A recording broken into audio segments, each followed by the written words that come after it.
Kita bersabda, laisal ghina, bukanlah kekayaan itu an kasratil arad, dengan banyaknya harta semata. Walakin, akan tetapi, al ghina, yang dimaksud kekayaan adalah kayanya jiwa. Kayanya jiwa.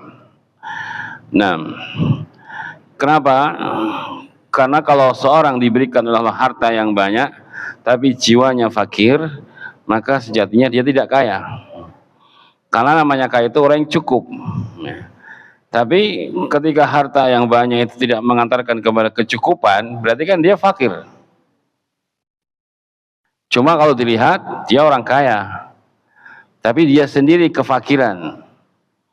Di sana ada orang yang biasa saja, tapi Allah karuniai hati yang qanaah, yang kaya, sehingga dia itu orang yang kaya sejati. Karena apapun yang Allah berikan kepadanya dari dunia itu, dia selalu menerima dengan lapangnya dada.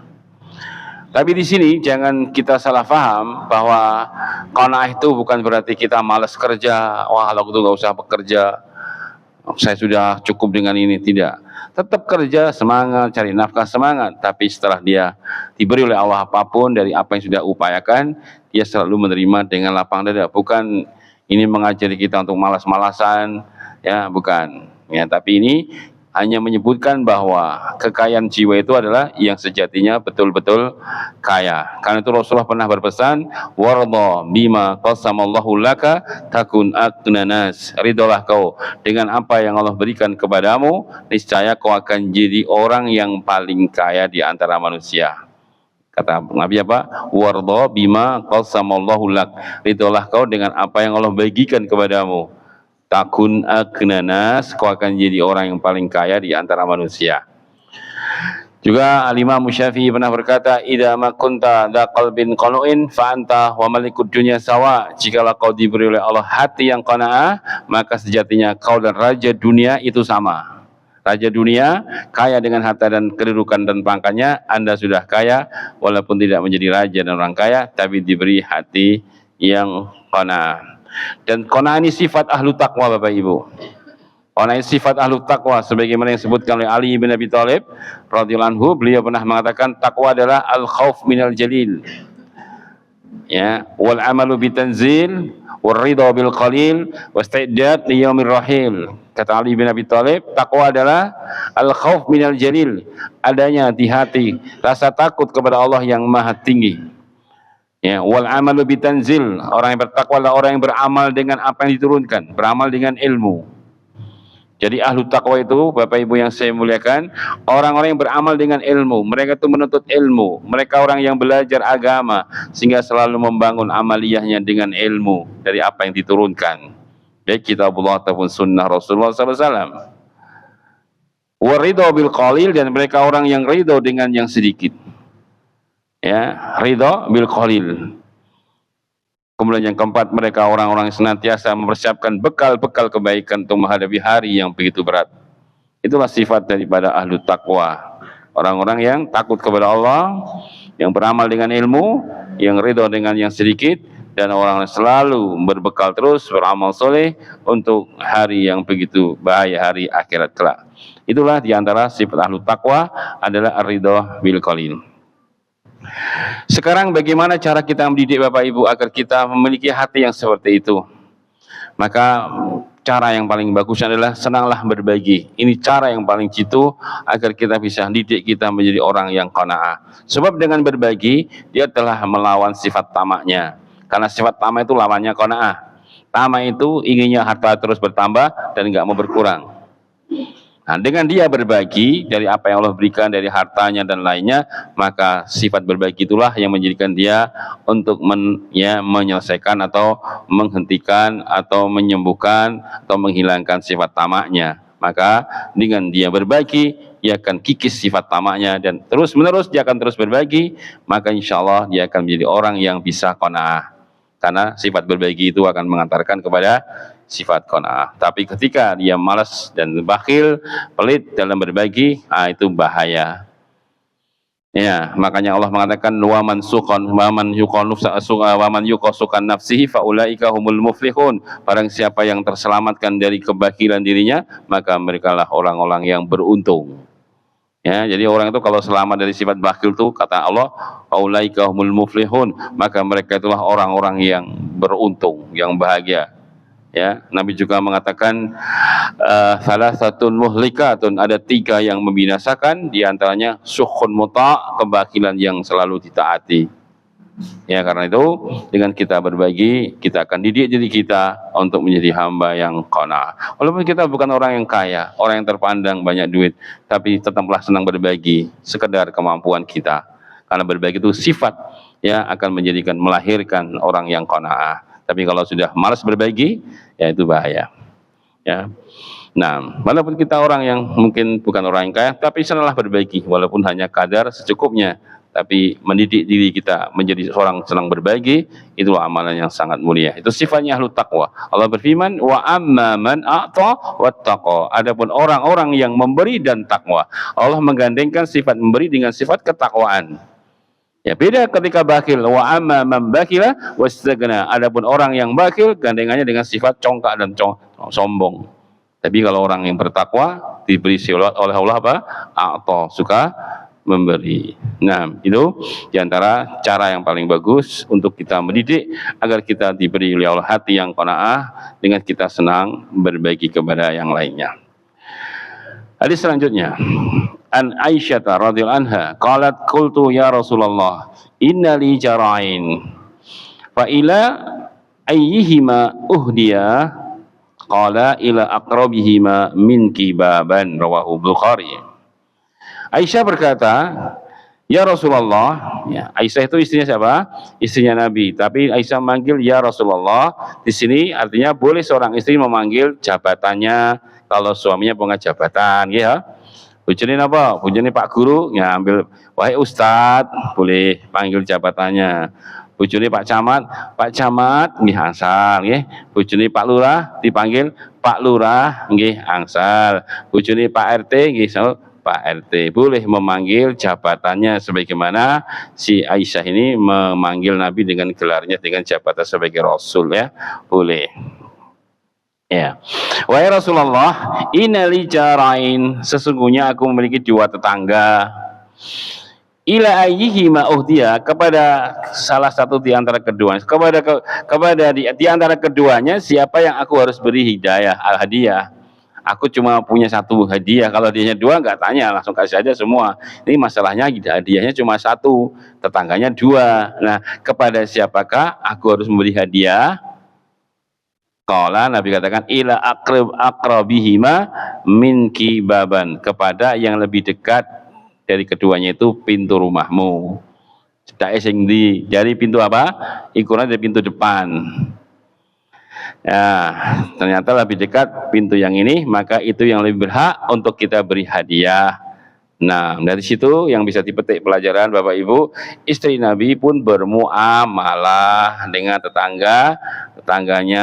Jadi jangan jadi orang Islam yang eksklusif, yang tertutup, ya, seolah-olah nggak mau kenal siapa saja, hanya berteman dengan koncong-koncong ngaji tok, ya, nggak pernah ngajar begitu. Bermuamalah dengan siapapun, itu perintah Nabi, ya, wa khaliqin nas bi khuluqin hasan. Engkau berinteraksilah kepada annas, itu ada alnya, namanya al istighraq al jinsiyah, al yang menenggelamkan semua manusia. Berarti berinteraksilah kau dengan seluruh manusia tanpa kecuali bi khuluqin hasanin, dengan akhlak yang baik. Allah juga berfirman, wa qulu linnasi husna, ucapkanlah kepada seluruh manusia ucapan-ucapan yang baik. Dan Aisyah telah membuktikan dengan amalia di mana beliau bermuamalah dengan tetangga-tetangganya dan beliau memberi hadiah kepada tetangga-tetangganya. Itu sifatnya, maka jangan mengesankan Islam itu agama yang sangat tertutup, ya. Islam itu agama yang jelas, ya. Kita membawa kebenaran itu jelas. Pengajiannya pun terang-terangan, enggak sembunyi-sembunyi, kan? Siapa yang mau datang ke sini silahkan ikut, ya, mau dengar silahkan, mau ngerekam silahkan, mau debat dan membantah juga silahkan. Kajian kita terang-terangan, nggak ada tutup-tutupan, karena kita menyampaikan sesuatu dibangun dengan ilmu. Kita tidak menyampaikan sesuatu yang rahasia-rahasia, tapi kita semua menyampaikan kebenaran, maka terbuka luas bagi siapapun. Bahkan hati-hati kalau Bapak Ibu mendapati pengajian sing delik-delik, hati-hati. Pengajian dong delik-delik piye? Ya. Delik neng omah bisa orang neng masjid. Padahal ada masjid malah pengajian di rumah. Nah, sengaja nggak mau di masjid, lah, kelihatan orang banyak. Ah, ini malah dicurigai pengajian kok delik-delik. Ya. Nah, sing ikut ngaji di absen bisa, wah tambah bahaya nih. Pengajian apa ini? Ya, kebenaran itu jelas ya, tidak usah kita sembunyi-sembunyikan. Kalau memang kebenaran, kenapa disembunyi-sembunyikan? Kita ini hidup di negara yang bebas kok menyampaikan dakwah, amalkan sunnah apapun nggak dilarang. Ya. Sunnah apapun silahkan amalkan, di negeri ini nggak ada larangan. Mau pakai celana cingkrang, mau pakai jubah, yang ibu-ibu pakai hitam-hitam, matanya cuma kelihatan satu, nggak dilarang, ya kan? Bebas kita ngamalkan. Kok delik-delik? Kenapa ngaji delik-delik? Ya, nggak usah takut ya. Ya, nggak usah takut. Jelas, itu adalah istri Nabi bermuamalah, maka silahkan ibu-ibu juga bermuamalah dengan ibu-ibu yang lainnya, yang saling bagi hadiah, saling menanyakan kabar dan lain-lainnya. Ya, kita nggak dilarang untuk bermuamalah ya, boleh. Contohnya Aisyah seperti itu. An Ubadah ibn Samir radhiyallahu anhu anna Rasulullah sallallahu alaihi wasallam qala la salata liman lam yaqra bi Fatihatil Kitab, rawahul Bukhari. Rasulullah bersabda, la salata, la-nya itu penafian semua jenis ya, tidak ada sholat apapun yang wajib maupun yang sunnah. Liman, bagi siapa yang tidak membaca Al-Fatihah. Bagi siapa yang tidak membaca Al-Fatihah. Nah, di sini sebagian ulama ada yang menjadikan dalil yang kuat bahwa sholat itu membaca Al-Fatihah hukumnya rukun. Hukumnya rukun, tidak boleh ditinggalkan. Baik dia menjadi makmum yang sholatnya jariyah atau jahr atau yang sir, ya. Sebagai makmum misalkan, ketika sholat isya imam membaca Al-Fatihah keras, maka tetap dia juga membaca Al-Fatihah. Ketika imam selesai membaca Al-Fatihah, imam baca surah, maka si makmum baca Alhamdulillahirabbil alamin sampai waladhdallin. Kalau sholatnya sir, ya sholatnya sholat duhur, tetap juga membaca Al-Fatihah. Makmum apapun, sholat apapun tetap membaca Al-Fatihah. Dasarnya adalah hadis ini, la sholata liman lam yaqra bi Fatihatil Kitab. Tidak ada sholat siapapun bagi orang yang tidak membaca Al-Fatihah. Sebagian orang lain, sebagian ulama ada mengatakan bahwa bacaan imam sudah mewakili bacaan makmum. Maka kalau imamnya baca keras, sholat maghrib misalkan, rokaat 1, rokaat 2, itu kan imamnya baca banter, maka makmum nggak usah baca Al-Fatihah, sebab sudah diwakili imam. Baru dia baca Al-Fatihah ketika di rokaat ketiga, karena imamnya tidak membaca keras, maka makmum baca Al-Fatihah di rokaat ketiga. Itu juga ada sebagian seperti itu. Ini di kalangan para ulama sudah seperti itu, maka kita tidak usah kencang-kencangan ya, yang meyakini bahwa Al-Fatihah itu harus dibaca dalam kondisi apapun pakai dalil ini, monggo. Yang mungkin saya lebih cocok pendapatnya yang kedua tadi, bacaan imam sudah mewakili bacaan makmum, juga monggo. Sebab memang di kalangan para ulama terjadi perselisihan, cuma kita sebagai seorang ya dipelajari dalil-dalilnya yang ada, mana yang lebih Bapak kuatkan dan Bapak lebih tenang, maka itulah kita berpendapat, gitu aja ya. Kalau ada ulama khilaf itu kita nggak usah kenceng-kencengan, ya. Karena khilaf itu ada dua ya, ada ikhtilafu tanawu, ada ikhtilafu tadad. Ada ikhtilaf yang tanawu, yang bisa ditolerir, bisa ditoleransi. Karena apa? Satu dalil, cuma sudut pandang yang berbeda. Seperti sami Allahu liman hamidah, ya. Ada yang sedekap kembali, ada yang irsal, dilepas. Nah ini dalilnya sama dari Wa'il bin Hujr, yaitu kembali tangan seperti semula. Nah, kembali tangan ke semula itu para ulama sudut pandangnya berbeda. Semula itu ya sedekap lagi. Oh, semula itu ya irsal, lepas. Tapi hadisnya sama, cuma para ulama punya sudut pandang yang berbeda ya. Oh, sedekap lagi. Oh, kalau begitu jangan usah kenceng-kencengan. Yang mau sami Allahu liman hamidah sedekap lagi, ya silahkan. Yang mau lepas juga silahkan. Yang penting kita beramal dengan ilmu, ya, bukan hawa nafsu dan ya taklid. Yang penting kita belajar ya. Oh, saya lebih kuat pendapat kembali itu ya begini, monggo. Ya, tidak masalah. Ya, karena memang itu ikhtilaf tanawu yang bisa ditolerir, ya. Nah, soal duduk iftirosh ketika sholat subuh, apakah tasawuf akhirnya itu duduknya iftirosh atau tawarruh? Itu juga kira di kalangan para ulama. Kita enggak, yang mau iftirosh silahkan, yang duduknya tawarruh juga silahkan, ya. Tidak usah kenceng-kencengan ya. Ada qunut subuh, ada yang tidak qunut subuh, kenceng-kencengan. Para ulama sejak dulu sudah khilaf ya. Ya. Maka kita tidak usah, kecuali ikhtilaf tadad, ikhtilaf yang harus ada salah satu yang batil, yang benar satu, yang salah satu. khilaf antara Syiah dan Sunnah. Ini nggak mungkin benar semua. Mesti ada yang batil ya. Oh kita juga bisa nerima orang Syiah. Oh nggak bisa, ini khilaf yang tadad, yang harus ada yang batil. Antara hak dan batil, antara Syiah dan Sunnah itu nggak akan ketemu. Ya, maka itu harus kita benarkan salah satu dan kita batilkan. Ini khilaf yang kontradiktif, yang ngalor ngidul gitu Pak ya. Nggak mungkin ketemu, maka harus disalahkan salah satunya dan dibenarkan salah satunya. Tapi kalau yang tadi pertama tadi semua punya dalil, cuma para ulama punya sudut pandang yang berbeda. Nah, kita toleran dalam hal ini. Ya. Nah ya, dan itu banyak di dalam agama kita tuh seperti itu banyak sekali ya. Ada yang ketika tasawuf menggerak-gerakkan jari, ada yang tidak. Ini juga khilaf sudah biasa di kalangan para ulama-ulama dahulu. Ya. Jelas gitu ya, yang meyakini Al-Fatihah rukun, berarti Bapak Ibu harus baca Al-Fatihah. Baik ketika sholat jahr yang dikeraskan imamnya, atau sir tetap yang jadi makmum baca Al-Fatihah sempurna.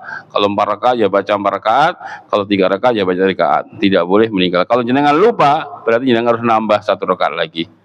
Ya, kalau lupa, aduh, nggak baca Al-Fatihah, berarti jenengan harus menyempurnakan 1 lagi. Karena tadi yang nggak baca Al-Fatihah nggak kena rakaat, nggak dapat rakaat. Ya. Hadis selanjutnya, an Abi Hurairah radhiyallahu anhu, anna Rasulullah sallallahu alaihi wasallam qala, kullu muslim ala muslim haramun damuhu wa irduhu wa maluhu, rawahu Muslim. Semua muslim atas muslim yang lainnya itu haram. Apa haram? Darahnya enggak boleh ditumpahkan. Sebab kalau muslim itu saudara, tidak boleh ditumpahkan darahnya, tidak boleh dijatuhkan harga dirinya, kehormatannya, enggak boleh kita ghibai, kita namimahi, enggak boleh kita cela, kita maki, kita caci, karena kehormatan orang mukmin itu adalah haram untuk ditumpahkan. Enggak boleh kita menghancurkan atau menghinakan kehormatan orang lain atau saudara kita. Begitu pula hartanya. Jadi harta kita itu dengan yang lainnya haram, kecuali ada dalil yang boleh diambil hartanya. Apa dalilnya? Zakat. Kalau ada zakat, dia sudah punya harta lebih dan sudah nisab, sudah haul selama 1 tahun, dia nggak mau zakat, maka boleh dipaksa untuk diambil harta zakatnya, sebab itu haknya harta ya. Jadi kalau tidak ada dalil yang membolehkan mengambil harta, maka tidak boleh diambil, haram, karena darah harta itu haram satu dengan yang lainnya ya. An Jabir bin Abdullah radhiyallahu anhu qala sami'tu Rasulullah sallallahu alaihi wasallam yaqul man yukhramur rifqu yukhramul khairu kulluhu, rawahu Muslim. Siapa yang diharamkan kelemah lembutan, maka akan diharamkan kebaikan semuanya.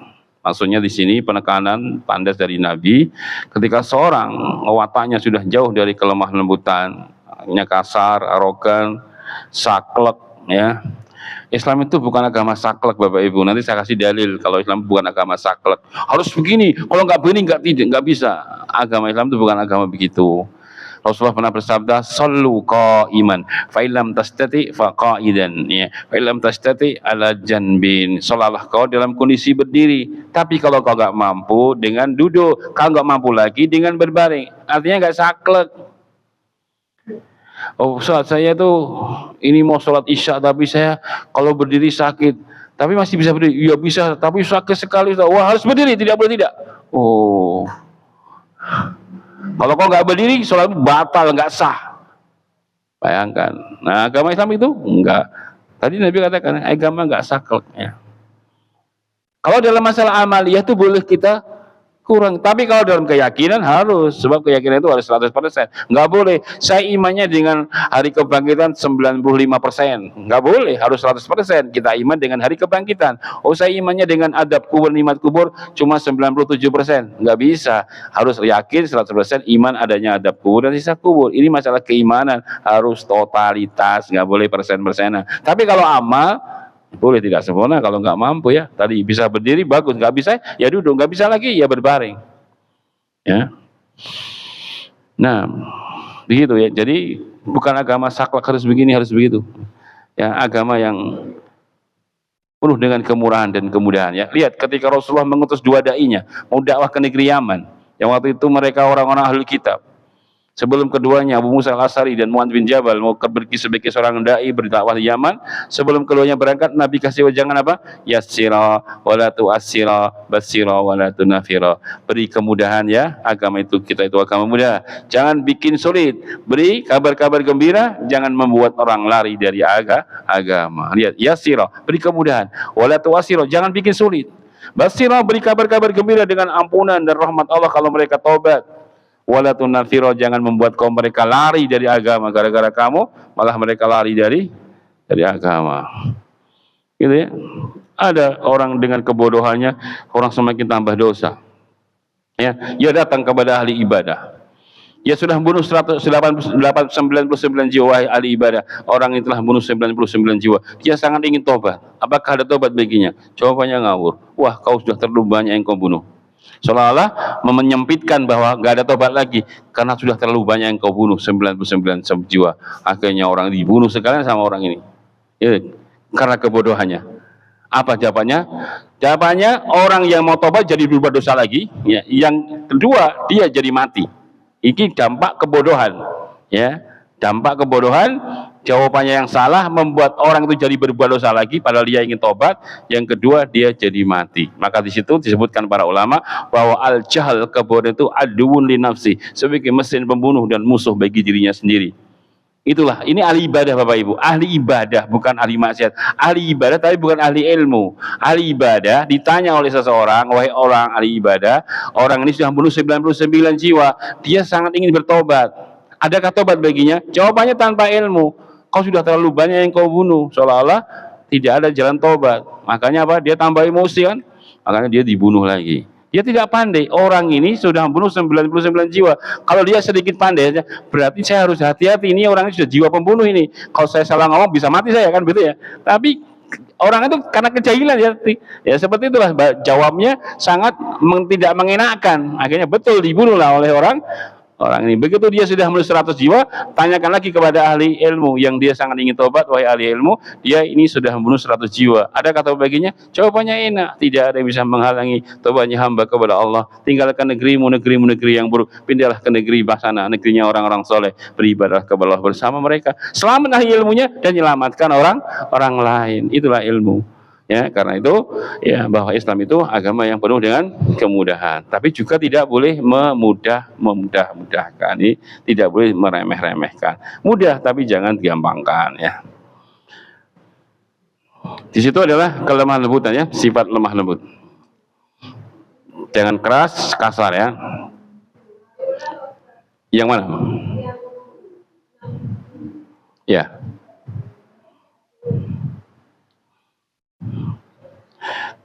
Jadi saya buka ini lompatnya. Oh ya, siapa yang diharamkan kelembutan, maka diharamkan kebaikan semuanya. Berarti kita harus berjalan ke sana, jangan pasrah pada kondisi, Pak. Oh, saya orangnya memang temperamen saya. Kalau disuruh saya kayak ente, nggak bisa saya. Saya tuh orangnya begini. Nah, saya nggak bisa kalau seperti kamu. Nggak boleh, harus kita berupaya. Harus kita ngarah ke sana, Pak. Tidak ada yang tidak bisa diperbaiki. Buat apa Nabi diutus, Al-Quran diturunkan? Itu semua kata Nabi apa? Inama bu'itsu liutamima makarimal akhlak. Tiada lain aku diutus kecuali untuk menyempurnakan akhlak. Bisa kita rubah, Pak. Walaupun kita orang yang kasar, keras, kalau kita mau, insya Allah akan bisa hilang sifatnya, berubah dengan sifat lembut. Tapi dengan cara riyadhah, latihan yang terus-menerus, melawan sifat kasarnya. Ya, ketika mau muncul emosional, mau marah, mau kasar, dia harus menahan sekuat tenaga agar dia menahan. Lama-lama dia akan bisa hilang sifatnya dan berubah menjadi sifat yang baik. Dasarnya adalah Rasulullah bersabda, Innar rajul la yasdiku hatta yuktaba indallahi siddiqan. Sungguh ada seorang laki-laki yang dia membiasakan terus dengan selalu jujur. Lihat, akhirnya jujur menjadi karakternya dan dia dicatat sebagai orang jujur. Kata para ulama, di sini menunjukkan dalil bahwa tabiat itu bisa diubah, bisa dilatih, bisa diikhtiari, bisa. Jangan bakhil. Mau dipelihara baik sampai mati? Oh jangan, harus dipaksa, harus disembuhkan. Dengan cara apa? Paksa untuk memberi. Jangan dipelihara. Orang bakhil itu kalau nggak disembuhkan sampai mati pun bakhil, Pak. Kalau mati, terus ini kain kafannya dibelikannya agak bagus ya. Kelilingan, ojo sing murah wae, mati aja bakhil, mau mati aja masih util. Kan kafannya ojo larang-larang katanya. Ya, terus mau mati. Saking utile. Ya, pernah saya cerita ya, orang yang bakhil itu membunuh dirinya sendiri ya. Ada orang kaya sedang safar gitu ya, kisahnya. Dia punya penyakit. Di tengah perjalanan safar itu kambuh penyakitnya. Orang kaya nih. Oh, udah dibawa aja rumah sakit terdekat. Oh jangan, ini rumah sakit mahal. Padahal punya duit pak. Yang sana aja, yang agak murah tapi agak jauh. Mati di jalan pak. Coba untuk berobat dirinya dia bakhil, bayangkan. Padahal itu untuk berobat untuk dirinya loh. Dan dia punya duit. Tapi mana iman? Oh, itu rumah sakit mahal. Yang lain aja lah, sana agak jauh nggak apa-apa. Saya masih bisa bertahan. Mati di jalan ya. Itu orang bakhil ya. Mau dipelihara. Ya, mau pertahankan sifat itu. Nah, maka buang dengan cara apa? Paksa memberi pak, harus dipaksa. Sedekah. Ini ada anak tetangga kita jamaah sakit, bantu ya, bismillah. Oh ini butuh renovasi, bismillah. Betul, paksa terus pak. Nanti lama-lama hilang, bakhil. Betul, tapi tadi ya maksa-maksa tadi dalilnya ya, seseorang membiasakan dengan jujur. Jadi dia latih untuk jujur sampai akhirnya jadi karakternya ya, akhirnya dan dia bicara sebagai orang yang jujur. Disitulah para ulama berdalil bahwa akhlak perangai bisa disembuhkan, bisa diikhtiari ya. Jangan dipelihara, jangan pasrah dengan keadaan. Ada orang bilang begini, watak beda kalau watuk. Kalau watuk kasih konidin, mixagrip mari, en watak, wangel mas, ya betul, memang angel, tapi bisa, ya, tapi bisa, ya harus bisa. Kalau watak kita kurang bagus, harus kita rubah. Ada orang yang bawaannya selalu bersemut, ya. Orang tuh nggak pernah guyu, berengut terus nih, duit didit, berengut terus nih, uang. Ini kan nggak bagus ya, karena menyelisih hadis ya. Rasulullah mengatakan, la tahqirana minal ma'rufi syai'an walau anta talqa akhaka biwajhin taliqin. Kau jangan meremehkan kebaikan walaupun kau hanya berwajah senyum ketika kau bertemu dengan saudaramu. Nah, dia latihan ini, Pak. Dia harus pulang beli cermin yang gede, latihan guyu. Nah, ternyata kalau saya senyum juga bagus ya. Iya, nanti latihan guyu, latihan senyum, di rumah guyu dikit, dikira orang edan ya. Lama-lama kalau saya kisah guyu toh Mas ya, Rasulullah ngajurkan tidak boleh meremehkan kebaikan walaupun senyum. Bahkan dalam hadis lain, senyummu adalah sedekah. Masa saya nggak mau sedekah, modalnya cuma gigi seri aja. Ya, latihan guyu, lama-lama bisa gitu ya. Ini kan saya pernah baca kitab ini, kata para ulama, yang orangnya bawanya nggak bisa senyum, harus dia pulang nanti di atas cermin latihan senyum. Jadi bapak ibu yang nggak mahal, yang util guyu, nanti pulang harus latihan senyum di rumah, ya. Tabassumu kali wajhika shadaqah, senyum wajahmu kepada saudaramu itu sedekah. Nah, kau jangan meremehkan kebaikan walaupun kau hanya berwajah manis ketika bertemu. Ini harus dirubah ya. Nah, hadis selanjutnya ya. An Anas radhiyallahu anhu anna Nabiyya sallallahu alaihi wasallam kana idza dakhala al-khala. Jadi Anas bin Malik bahwasanya Anas berkata, kana itu adanya yufidu al-istimrar dalam ilmu nahwu.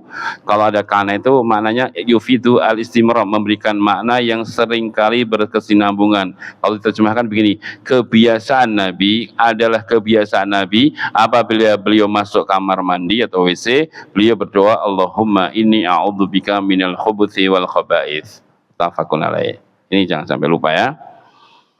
Kemudian sunnah yang kedua, masuk dengan kaki kiri. Sunnah yang ketiga, tidak bercakap di dalam WC, baik menjawab salam, menjawab adzan, apalagi baca Al-Quran, baca hadis, tidak boleh. Diamnya di WC pun dia diam dengan ilmu. Kemudian setelah keluar ada doa lagi, sunnahnya itu ghufranaka. Jadi ada 4 kebaikan dalam masuk WC. Pertama baca doa ini, 1 kebaikan dalam Islam pahalanya 10 ya.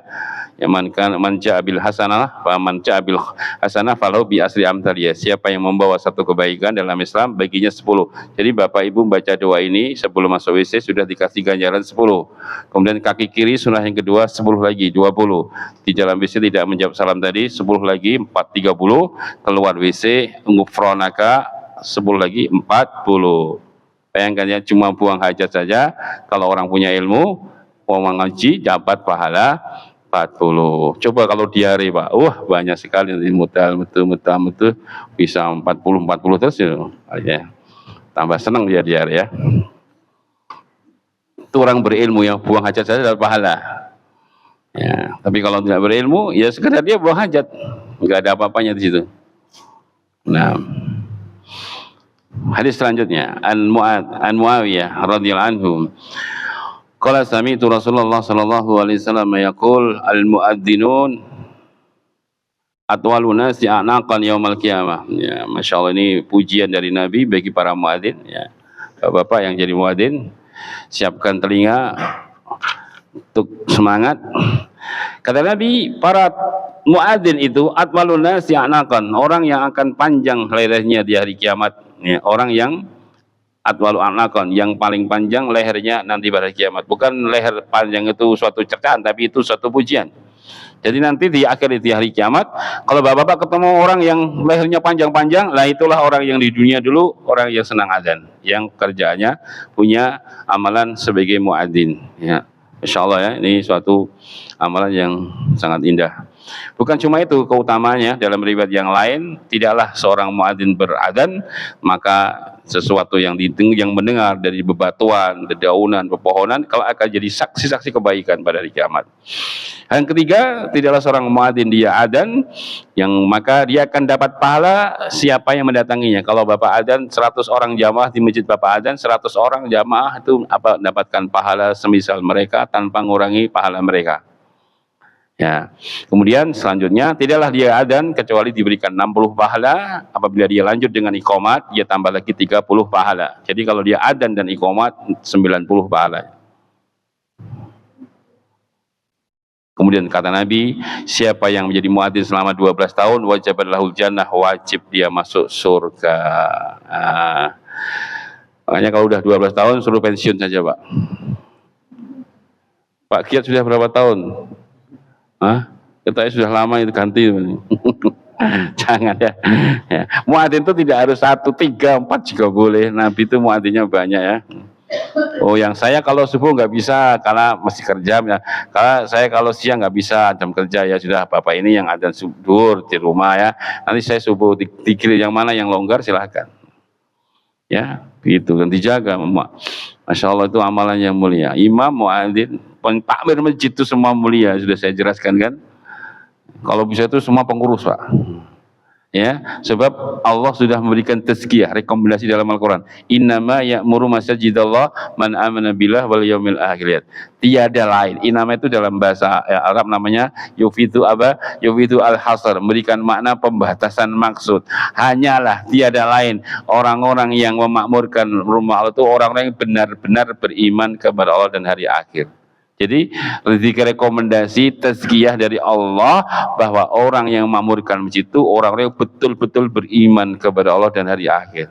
Dan memakmurkan masjid itu ada dua kan, satu memakmurkan secara hisiah materinya, mana yang rusak diperbaiki, mana diganti ya, dia membantu bersih yang kotor dibersihkan, ngurusi masjid, hisiahnya materinya dia urusi, itu satu. Ganjarannya tidak akan pernah berhenti. Yang kedua secara maknawi adalah untuk sholat jamaah, ya makmurkan dengan sholat jamaah, dengan kajian-kajian seperti ini dan yang lain-lainnya. Dan takmir itu punya dua ini mesti. Takmir itu ngurusi materinya ya kan, yang kotor disapu dibersihkan ya kan, ngurusi materinya, yang rusak lampu mati diganti, dan semuanya ngurusi materinya takmir itu. Dan juga dia memakmurkan dengan sholat jamaah dan lainnya. Masya Allah, dia bisa memiliki dua ini, memakmurkan secara maknawi dan secara hisiah. Makanya jangan keluar dari takmir kecuali kalau udah nggak mampu. Kalau udah masih mampu jangan mau diganti. Kalau diganti berarti jangan serahkan kebaikan begitu banyak tadi. Kecuali kalau sudah tidak mampu, itu lain masalah ya. Nah, imam, masya Allah, muadzin semua.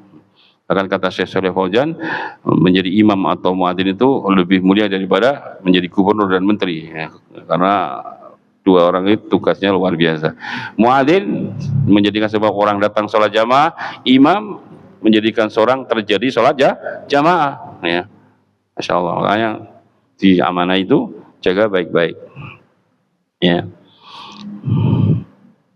Masih ada waktu ya, sedikit lagi. Jamaah muadzin ini harus amanah, Pak, ya.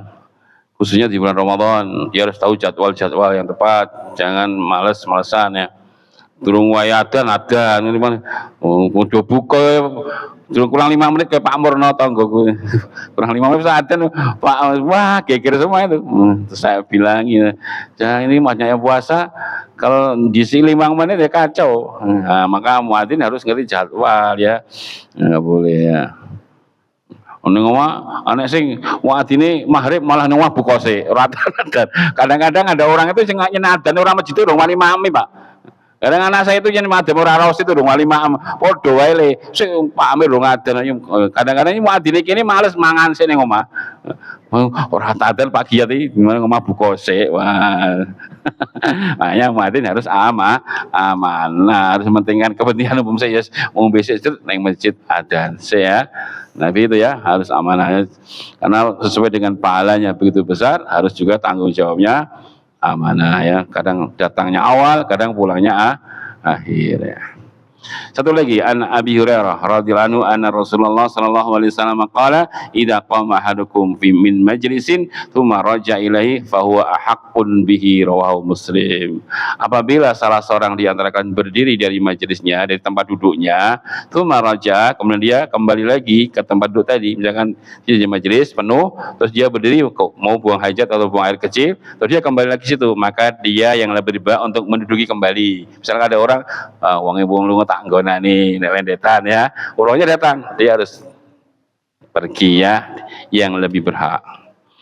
Ya di antri, karena kan gojek antri rombongan pas nomor 5 dia kebelet pipis, wah nggak bisa nahan, dia pipis dulu sebentar, dia kembali lagi, tempat itu tidak boleh diduduki oleh siapapun, dia harus kembali ke situ. Tapi kan orang umum ora do mudeng, ya, soalnya lungo. Jangan pakai dalil ini, ngerti dalil. Cuma kalau kita sudah ngaji sudah ngerti. Itu kalau orang umum ya jangan begitu, kalau orang mudeng, ya. Tapi kalau kita yang ngaji, insya Allah tahu apabila salah seorang di antara kalian duduk, pergi, berdiri dari tempat duduknya, kemudian dia kembali lagi, fahuwa ahaqqun bih, maka dia yang lebih berhak untuk menduduki tempatnya yang dulu ditinggal tadi sementara. Paham, Pak, ya? Itu akhlak dan adab dalam majelisnya. Mungkin sampai sini dulu yang bisa kita kaji. Sampai hadis ke-70, ya. Tak sadar dan tak terasa sudah bisa membaca 70 hadis. Semoga kita dimudahkan terus untuk bisa menyelesaikan sampai 600 hadis. Barakallahu fikum, subhanakallahumma bihamdik, asyhadu an la ilaha illa anta, astaghfiruka wa atubu ilaik. Assalamualaikum warahmatullahi wabarakatuh.